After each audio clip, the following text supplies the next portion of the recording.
अम्मी, मैं आपका फेवरेट हूँ ना, आप मुझे बताएंगी ना? आप बताइए कि आपके साथ क्या हुआ था? क्या गजल ने आपको सीढ़ियों से धक्का दिया था?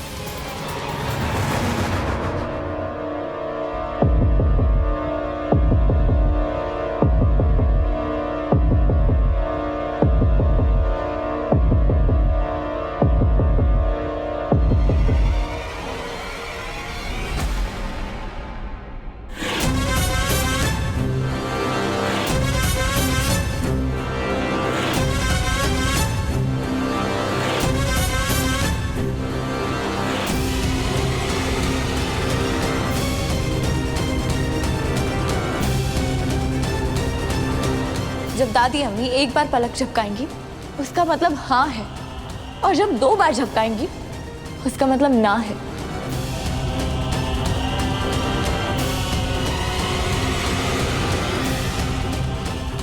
दादी अम्मी, क्या आप ये कहना चाहती हैं कि गजल ने आपको सीढ़ियों से धक्का नहीं दिया था?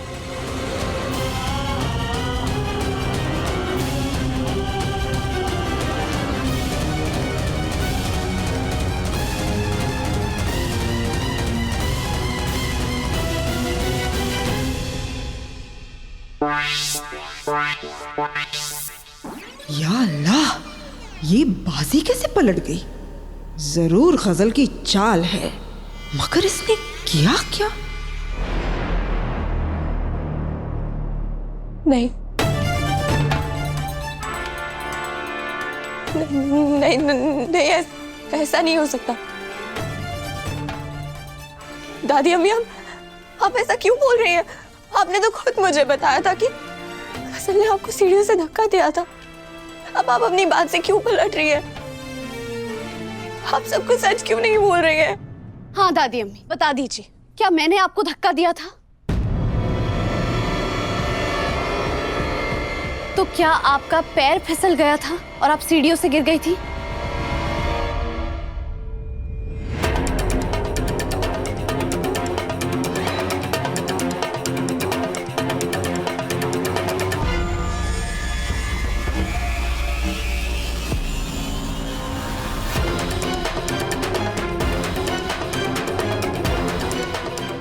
शुक्रिया दादी अम्मी, आपने मुझे शर्मिंदा होने से बचा लिया। शुक्रिया। तुम क्यों रो रही हो? बिल्कुल बंद करो रोना। हम सबको पता था कि तुम बेगुनाह हो, सिवाय दुआ के।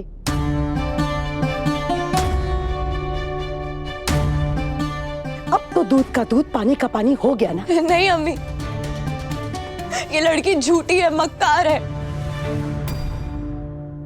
इसने जरूर दादी अम्मी को डरा के रखा हुआ है, तभी दादी अम्मी सच नहीं बोल पा रही है। बस करो अब दुआ।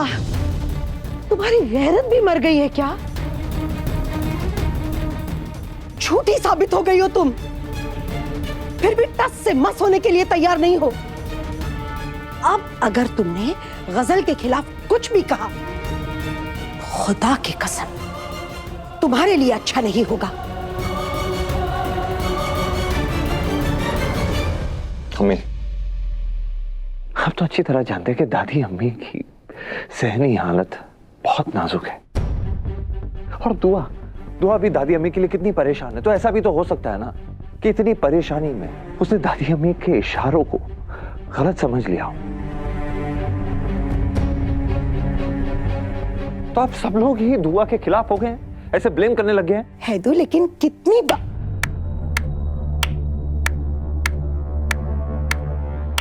वाह हैदर वाह, क्या बात कही है तुमने। मोहब्बत के लिए सही गलत का फर्क भी भूल गए। लेकिन ये कैसे भूल गए तुम कि किसी पे झूठा इल्जाम लगाना गुनाह होता है, गलती नहीं। और तुम जो भी कह रहे हो ना, बेबुनियाद है वो सब।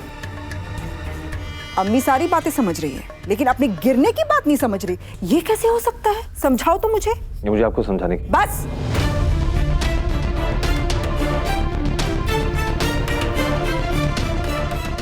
तुम्हें तुम्हारी बीवी मुबारक, मुझे मेरी बहू अजीज है, और गजल मेरी होने वाली बहू है। समझे तुम?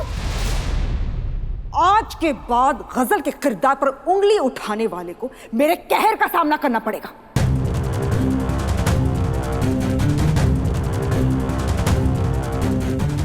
और दुआ, तुम समझते क्या हो तुम खुद को? हाँ, आज तक तुमने मुझे कभी वो दर्जा नहीं दिया, कभी वो इज्जत नहीं दी जो तुम अपनी सगी सास को देती हो।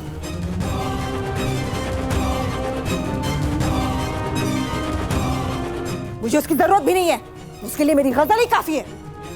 लेकिन आज के बाद अगर तुमने गजल पर इल्जाम लगाया ना, तो मैं सारे लिहाज भूल जाऊंगी। बस कीजिए ढोंग रुहान की अम्मी।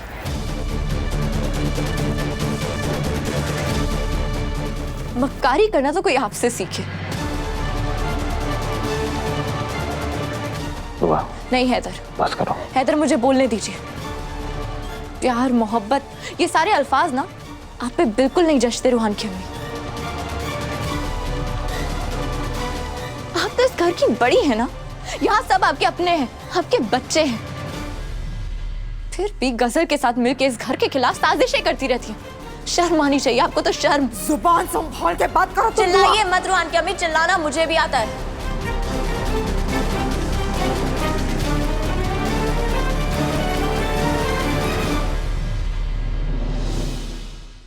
आप अच्छी तरह जानती हैं आप क्या है। आप उनमें से हैं जो सामने वाले की आंखों में आंखें डाल के देखेंगी और झूठ बोलेंगी। बस दुआ भाभी, बस।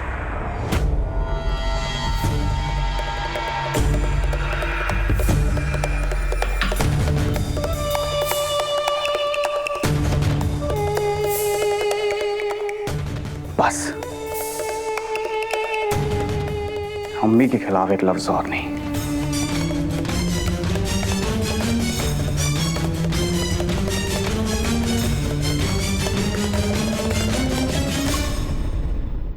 आज तक आप जो कुछ भी बोलती हुई है मैंने सुना, लेकिन आज आपने अम्मी पर उंगली उठाकर हद पार कर दी।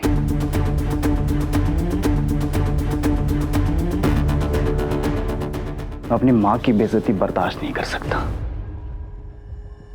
इस दुख में तपने के बाद उसे अपनी माँ की याद आएगी और तुम्हें तुम्हारा बेटा वापस मिल जाएगा।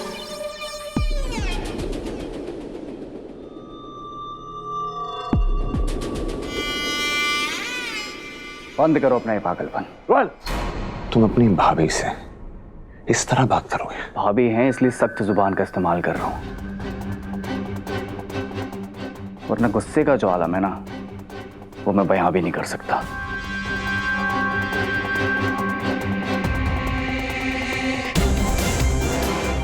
आपकी सारी बातें मानता था ना, इसी बात का फायदा उठाया आपने। ये गजल पर इल्जाम लगाती रही और लगाती रही, मैं कुछ नहीं बोला। क्यों? क्योंकि दुआ भाभी है, जब इनको पता चला कि मैं गजल से बेइंतहा मोहब्बत करता हूं, उन्होंने झूठ बोला। मैं गजल से उतनी ही मोहब्बत करता हूं जितनी हैदर भाई आपसे करते हैं। नहीं रुहान, तुम ऐसा नहीं कर सकते। तुम भूल जाओ उसे, तुम भूल जाओ। वो तुम्हारे लिए नहीं बनी है, वो बिल्कुल सही नहीं है। क्यों भाभी? क्योंकि वो तुमसे प्यार ही नहीं करती। आपसे किसने कहा भाभी कि वो मुझसे प्यार नहीं करती? गजल ने खुद कहा कि वो तुमसे बिल्कुल मोहब्बत नहीं करती है। ये तो हमारा रिश्ता शुरू होने से पहले ही खत्म कर देना चाहती थी। रुहान, क्या दुश्मनी थी आपकी मुझसे और मेरी खुशियों से? ये भाभी कहलाने के लायक नहीं है।